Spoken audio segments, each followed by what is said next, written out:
The Grenada Green Group, together with other environmental organizations, are calling for the enforcement of the abatement of litter bill.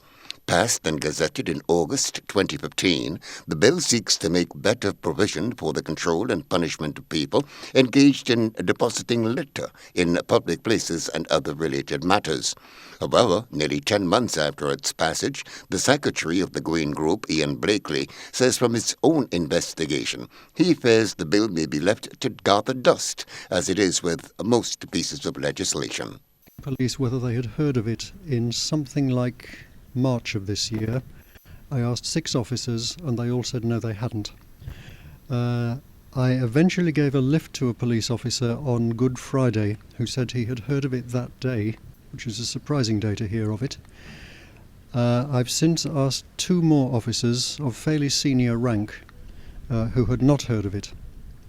So if the police are enforcement officers, things don't look too good, do they? Blakely says the group seeks to tackle Grenada's litter problem from the source through education, but fear that their hard work might go in vain if it isn't backed by legislation. There's a paperwork that goes with this law.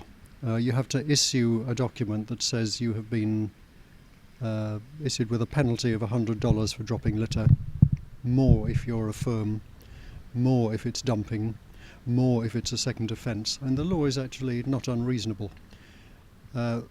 But nobody has this paperwork, and we don't want this law gathering dust on a shelf, like various others, I have to say.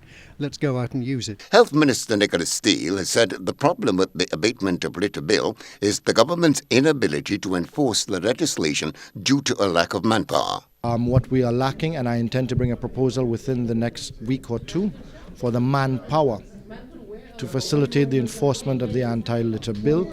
It speaks on so many different issues, from a tourism base, our beautiful country, to make sure that pure Grenada remains pure. It speaks on the health issue with our current threat for Zika and other mosquito-borne diseases, and others that from a healthcare point of view, cholera, which we don't have, but if is propagated and can be propagated through improper management of litter, human waste in particular. But the anti-litter bill, yes, we intend to enforce. As you have seen in the last week or 2, we have started the enforcement of derelict vehicles. That was the first step. The next step is the anti-litter bill. The Grenada Green Group will join forces with the Minister for Implementation, Alexandra Otwin-Noel, as she seeks to stage a major cleanup of her constituency in the coming days. Luke Smith, GVN News.